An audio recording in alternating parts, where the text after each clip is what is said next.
Hello friends, कैसे हो आप सब लोग। तो क्या आप लोग भी एलटी ग्रेड की तैयारी कर रहे हैं? तो ये है ज्योग्राफी की बुक जो कि अभी मार्केट में नई आई है। अरिहंत की बुक है, इसे आप लोग भी ले लो। वन लाइनर है इसमें और इसमें जीके कैप्सूल भी है। तो आज तो हम आपके सामने इसको रीड करने की कोशिश करते हैं। आप लोगों को ठीक लगे तो हमेशा लगातार बने रहें। और हर दिन इसका एक सेट में डालूंगी जो कि ये भूगोल का है। ये प्रारंभिक परीक्षा के लिए है। ये प्रैक्टिस वर्क बुक है। तो आज आपके साथ में मैं पढ़ूंगी विश्व का भूगोल जो कि वन लाइनर होगा। तो स्टार्ट करते हैं। भूगोल में नवनियतिवाद के सिद्धांत का प्रतिपादक कौन था? गिफिन टेलर थे। ठीक है, आप लोग हमारे साथ में थोड़ा सुनते जाइए और जो इसमें लिखा है पढ़ते जाइएगा, रिवीजन हो जाएगा। ठीक है, फर्स्ट पॉइंट मेरा है भूगोल में नवनियतिवाद के सिद्धांत का प्रतिपादन किसने दिया था? तो इसको ग्रिफिन टेलर ने किया था। नवनियतिवाद सिद्धांत का प्रतिपादन ग्रिफिन टेलर ने। फिर नेक्स्ट पॉइंट, किसका नाम प्रवचन सिद्धांत से संबंधित है? ली का नाम प्रवचन सिद्धांत से संबंधित है। उपयुक्त या अनुकूलतम जनसंख्या सिद्धांत के प्रतिपादक कौन है? एडविन कैनन है। आप लोग जनसंख्या वाला थोड़ा सा देख लीजिएगा क्योंकि इसमें कई सिद्धांतकार हैं। जैसे कि जनसंख्या संक्रमण, इसके जनसंख्या संक्रमण के प्रतिपादक हैं थॉम्पसन है। ठीक है, और जनसंख्या खाद्यान्न आपूर्ति सिद्धांत के प्रतिपादक माल्थस है। और यहीं पे अभी ये था अनुकूलतम जनसंख्या, इसके एडविन कैनन है। तो इन तीनों को थोड़ा सा बारीकी से ध्यान दीजिएगा। अभी इस वक्त वाले पॉइंट पे आते हैं। सामाजिक अपसमायोजन सिद्धांत के प्रतिपादक कौन है? हेनरी जॉर्ज हैं। अपसमायोजन सिद्धांत के प्रतिपादक हेनरी जॉन। जनसंख्या संक्रमण थॉम्पसन। जनसंख्या खाद्यान्न माल्थन। अनुकूलतम जनसंख्या सिद्धांत एडविन कैनन। ठीक है, ये थोड़ा सा ध्यान दीजिएगा आप लोग। फिर कौन सी परिकल्पना सिद्धांत ब्रह्मांड की उत्पत्ति की व्याख्या करती है? महाविस्फोटक सिद्धांत या फिर बिग बैंग थ्योरी, यह ब्रह्मांड की उत्पत्ति की व्याख्या करती है। आकाशगंगा किस रूप में वर्गीकृत है? तो आप सभी लोग जानते ही होंगे, सर्पिलाकार हमारी गैलेक्सी है। हमारी आकाशगंगा का केंद्र की परिक्रमा करने में सूर्य को कितना समय लगता है? 25 करोड़ वर्ष लगता है। आकाशगंगा के केंद्र की परिक्रमा करने में, तो आकाशगंगा की एक परिकल्पना को पूरा करने में सूर्य को 25 वर्ष करोड़ लग जाता है। हमारे अंतरिक्ष में कितने तारामंडल हैं? तो 88 तारामंडल अंतरिक्ष में है। फिर नेक्स्ट पॉइंट, जिस तारामंडल के तारे ध्रुव की ओर संकेत करते हैं वहाँ है सप्तऋषि। सप्तऋषि आप लोग जानते होंगे, जो कि हमें नग्न आंखों से दिखाई देते हैं। फिर है, एक निश्चित आकृति में व्यवस्थित तारों के समूह को नक्षत्र कहते हैं। तारे का रंग किसका सूचक है? उसके ताप का सूचक है। ठीक है, जैसे कि शुक्र तारा हमें नग्न आंखों से दिखाई देता है, लेकिन वह हमारे सौर मंडल का सबसे गर्म तारा है, सबसे गर्म ग्रह है। तारे मृत अवस्था में किस सीमा के बाद कहलाते हैं? तो चंद्रशेखर सीमा के बाद में मृत अवस्था में कहलाते हैं। फिर नेक्स्ट पॉइंट, प्रकाश वर्ष किसकी इकाई है? तो प्रकाश वर्ष दूरी की इकाई है। तारों के मध्य दूरी ज्ञात करने की इकाई क्या कहलाती है? प्रकाश वर्ष कहलाती है। ठीक है, खगोलीय दूरियां प्रकाश वर्ष में मापे जाने का कारण क्या है? प्रकाश की गति है, स्पीड सदैव एक समान होती है। खगोलीय दूरियां प्रकाश वर्ष में मापे जाने का कारण है कि प्रकाश की गति जो कि एक समान होती है। सुपरनोवा क्या है? सुपरनोवा एक मृत प्राय तारा है। तारों के कारण घटित आकाशीय परिघटना कौन सी है? कृष्ण विवर है। आकाशीय परिघटना कृष्ण विवर है। फिर कृष्ण छिद्र सिद्धांत को किसने प्रतिपादित किया था? तो एस चंद्रशेखर ने इसको प्रतिपादित किया था। कृष्ण छिद्र सिद्धांत को चंद्रशेखर ने प्रतिपादित किया था। टेलीमीटरिंग, भारहीनता, सिसलुनर और बाइट में से कौन अंतरिक्ष की शब्दावली से संबंधित नहीं है? तो बाइट जो है यह अंतरिक्ष की शब्दावली से संबंधित नहीं है। यह बिट बाइट वाला जो कंप्यूटर में यूज होता है वो है शायद। फिर है पल्सर, ब्रिटर, ब्लैक होल और क्वासर में से कौन अंतरिक्ष में नहीं पाया जाता है? तो ब्रिटल स्टार जो है ये अंतरिक्ष में नहीं पाया जाता है। फिर न्यूट्रॉन तारे जो तब बनते हैं जब विशाल तारों के ईंधन समाप्त हो जाता है और उनका निपात हो जाता है, कहलाता है पल्सर कहलाता है। ठीक है, न्यूट्रॉन तारे, एक विशाल तारों का ईंधन समाप्त हो जाता है और उनका निपात हो जाता है, तो ऐसी स्थिति में पल्सर कहलाते हैं। कौन सा तारा पृथ्वी के सर्वाधिक समीप है? सूर्य सबसे अधिक समीप है। सूर्य के केंद्र में उपस्थित पदार्थ किस रूप में मिलते हैं? गैस और प्लाज्मा के रूप में मिलते हैं। नेक्स्ट पेज पे चलते हैं। नेक्स्ट पेज आ गया मेरा, इसको थोड़ा और छोटा करते हैं। सूर्य का आकार पृथ्वी से कितने गुना बड़ा है? तो सूर्य का आकार पृथ्वी से 109 गुना बड़ा है। ये कहीं कहीं 1 से 10 भी देखने को मिलता है, जबकि इसमें 109 लिखा हुआ है। सूर्य की ऊर्जा किसके द्वारा उत्पन्न होती है? नाभिकीय संलयन द्वारा। ये ऑप्शन में आता है, विखंडन भी आता है, तो ये संलयन होगा। सूर्य का प्रभामंडल प्रकाश के अपवर्तन से कब उत्पन्न होता है? पश्चात मेघों के महाविस्फोटक में उत्पन्न होता है। हमारे सौर परिवार के सभी ग्रहों में कौन सा सघनतम है? पृथ्वी सबसे सघनतम है। सूर्य और पृथ्वी के बीच औसतन दूरी 150 गुणे 10⁻6 किलोमीटर है। सूर्य से दूरी के क्रम में कौन से दो ग्रह मंगल और यूरेनस अरुण के बीच में है? बृहस्पति और शनि है। यह किसने सर्वप्रथम प्रतिपादित किया कि सूर्य हमारे सौर मंडल का केंद्र है और पृथ्वी उसकी परिक्रमा करती है? इसको कोपरनिकस ने सर्वप्रथम प्रतिपादित किया था। इसको सिर्फ सर्वप्रथम कोपरनिकस ने कहा था। एक खगोलीय एकक औसत दूरी किसके बीच होती है? पृथ्वी और सूर्य के बीच में होती है। क्षुद्र ग्रह, धूमकेतु ग्रह और निहारिका में से कौन सा सौर मंडल का भाग नहीं है? निहारिका सौर मंडल का भाग नहीं है। कौन सा ग्रह सबसे कम समय में सूर्य का चक्कर लगाता है? तो बुध है, जो सबसे कम समय में बुध सूर्य का चक्कर लगाता है, क्योंकि यह सूर्य के सबसे नज़दीक होने के कारण। आप लोग बताओ सबसे ज़्यादा समय कौन सा ग्रह लेता है? गुरु, बुध, शनि और यूरेनस में कौन सा स्थलीय ग्रह है? तो इसमें स्थलीय ग्रह बुध है, और इसको आंतरिक ग्रह भी बोलते हैं। बुध, शुक्र, पृथ्वी, मंगल ये आंतरिक ग्रह कहलाते हैं, और बाह्य ग्रह कहलाते हैं। क्षुद्र ग्रह पट्टी के जो उस तरफ होते हैं वो बाह्य ग्रह कहलाते हैं, और क्षुद्र ग्रह पट्टी के जो इस तरफ होते हैं सूर्य की तरफ, वो आंतरिक ग्रह कहलाते हैं। तो चलिए नेक्स्ट। सौर मंडल के किस ग्रह के पास कोई उपग्रह नहीं है? बुध और शुक्र के पास कोई उपग्रह नहीं है। आप लोग बताओ शनि का उपग्रह कौन सा है? ठीक है, हमारे सौर मंडल के किस ग्रह का द्रव्यमान सबसे कम है? न्यूनतम द्रव्यमान किसका है? मरकरी का है। बुध का सबसे कम द्रव्यमान है। ठीक है ना। नेक्स्ट पॉइंट, सौर मंडल का सर्वाधिक गर्म ग्रह कौन सा है? सौर मंडल का सर्वाधिक गर्म ग्रह है शुक्र, जिसको पृथ्वी की जुड़वा बहन भी बोलते हैं शुक्र को। ठीक है ना। फिर देखते हैं, शुक्र पारगमन 8 जून 2004 को देखा गया था। इससे पूर्व यह घटना कब घटी थी? तो इससे पूर्व यह घटना घटी थी 122 वर्ष पहले।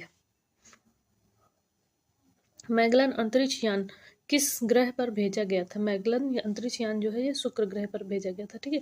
पृथ्वी का आंतरिक व्यास कितना है? पृथ्वी का आंतरिक व्यास है 12,800 किलोमीटर। पृथ्वी तक पहुंचने के लिए सूर्य से चला प्रकाश कितना समय लेता है? 8 मिनट समय लेता है। ठीक है ना। पृथ्वी तक पहुंचने के लिए सूर्य से पृथ्वी तक पहुंचने के लिए प्रकाश को 8 मिनट लगता है। किस ग्रह पर सबसे छोटा दिन होता है? पृथ्वी पर सबसे छोटा दिन होता है 24 घंटे का। पृथ्वी सूर्य से निकटतम दूरी कब होती है? 3 जनवरी को। आप लोग बताओ अधिकतम दूरी कब होती है? कमेंट बॉक्स में लिखिएगा। पृथ्वी के सबसे नज़दीक का ग्रह कौन सा है? तो शुक्र है। अगर इसमें बुध होता तो पहले बुध होता, लेकिन बुध के बाद शुक्र, फिर पृथ्वी, फिर मंगल, ये क्रम से है। फिर क्षुद्र ग्रह पट्टी, फिर बृहस्पति, शनि, अरुण, ये क्रम से हो गया। पृथ्वी के अतिरिक्त कौन सा ग्रह जीवन के अस्तित्व के लिए उपयुक्त है? मंगल, जिसपे अभी मंगलयान भेजा गया है।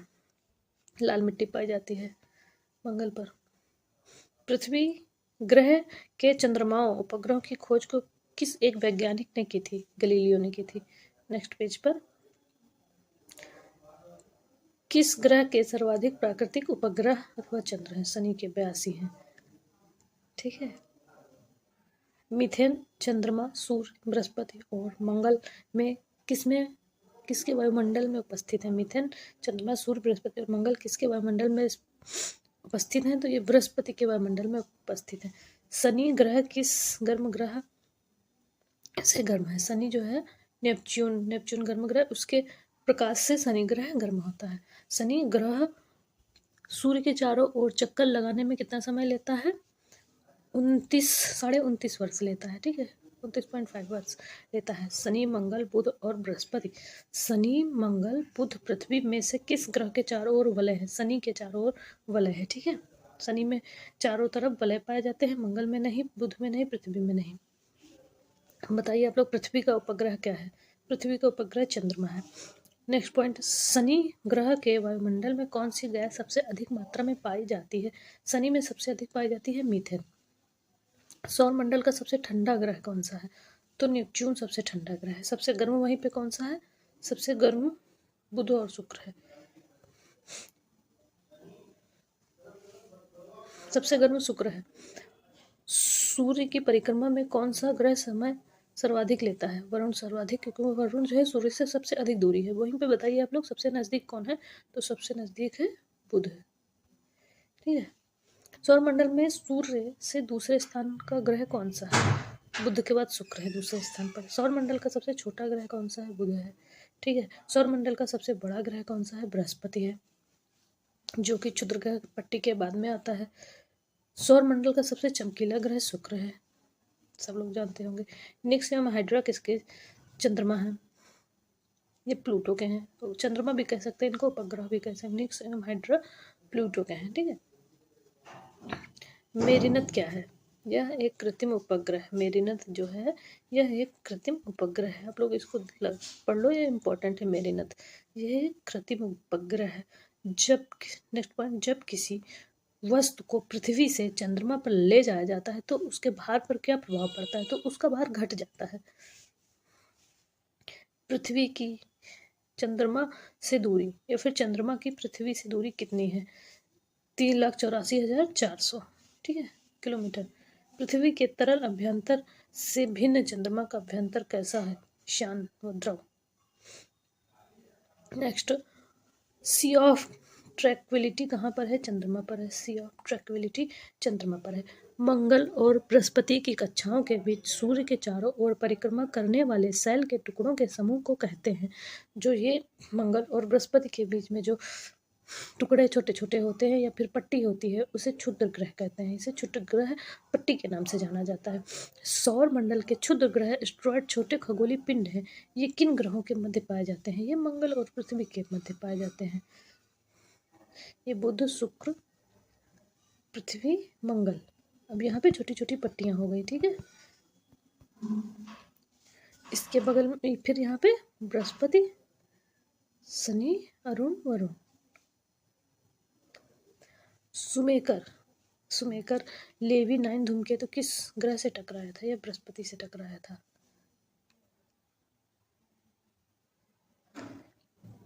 बृहस्पति, शनि, अरुण, वरुण।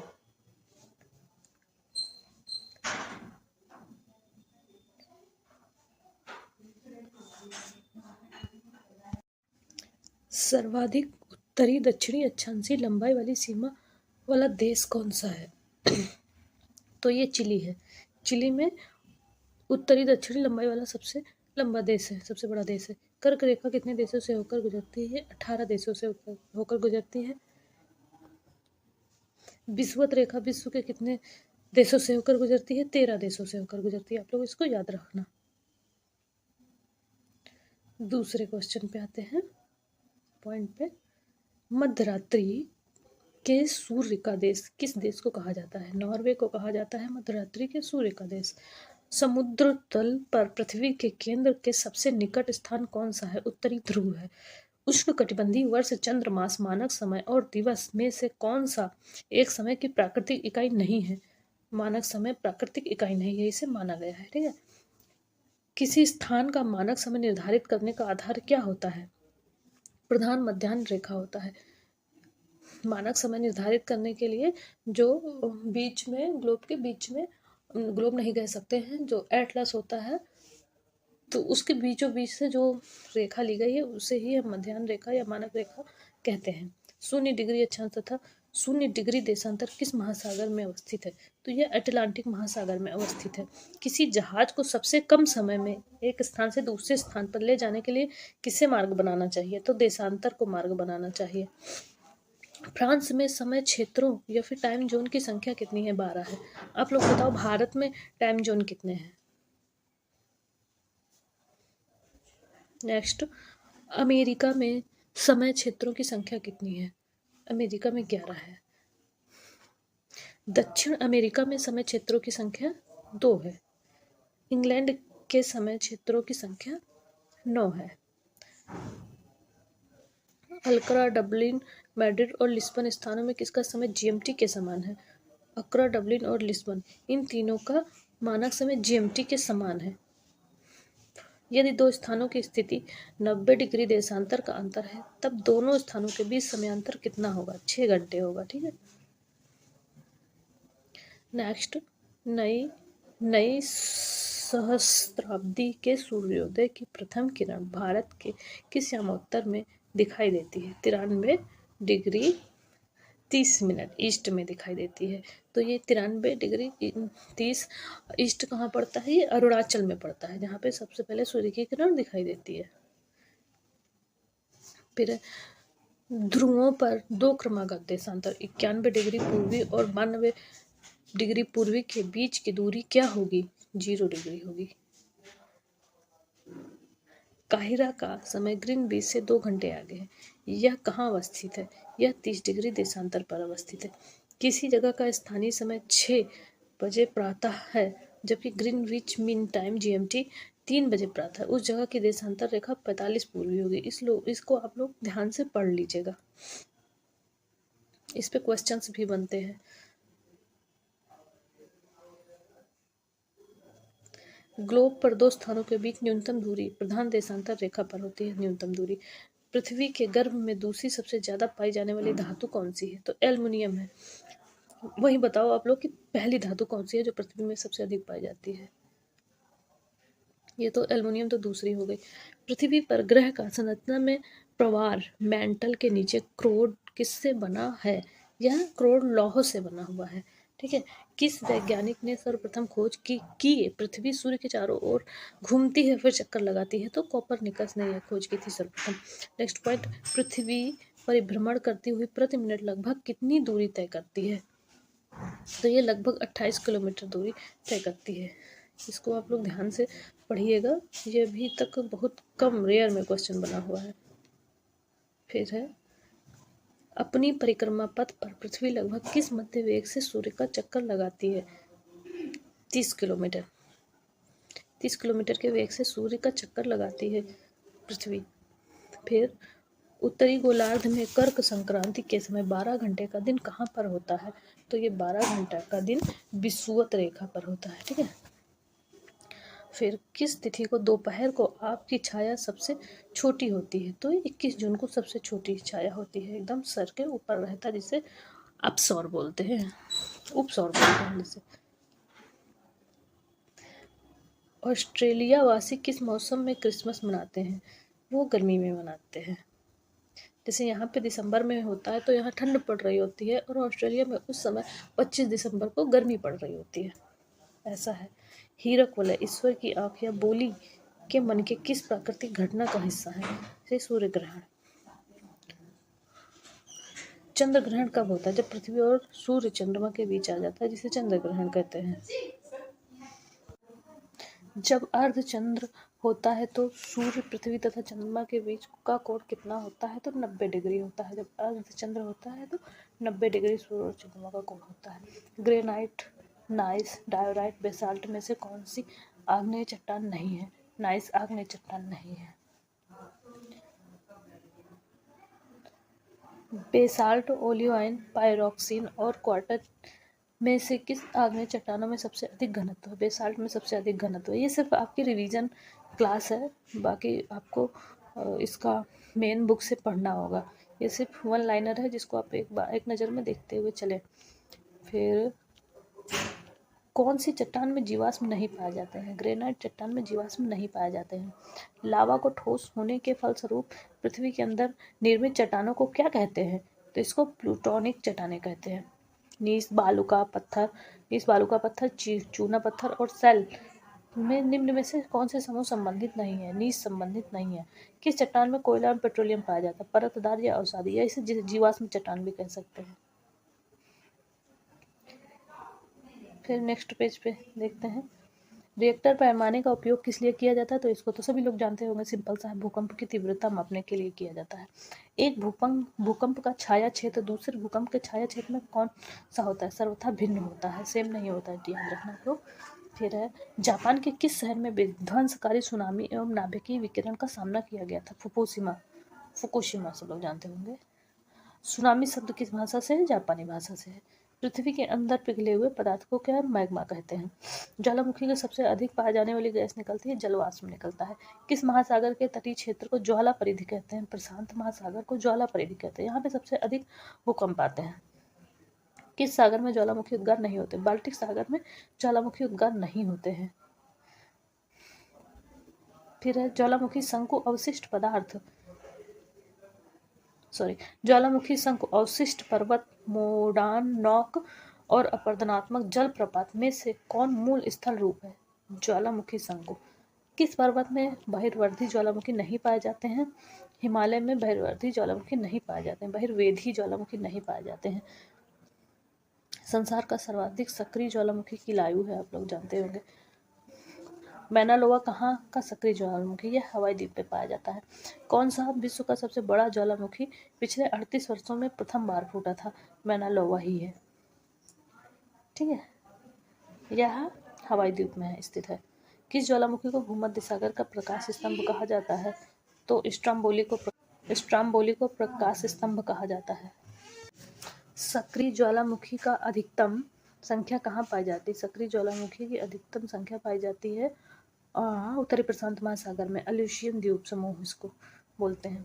माउंट एटना कहाँ पे है? यह एक ज्वालामुखी है और यह इटली में है, ठीक है। पेरिक्यूटन इटली आप लोग लिख लो। पेरिकुटिन ज्वालामुखी पर्वत किस देश में अवस्थित है? यह मैक्सिको में अवस्थित है, उत्तरी प्रशांत में है मैक्सिको, ठीक है। टाल ज्वालामुखी पर्वत किस देश में अवस्थित है? फिलीपींस में अवस्थित है।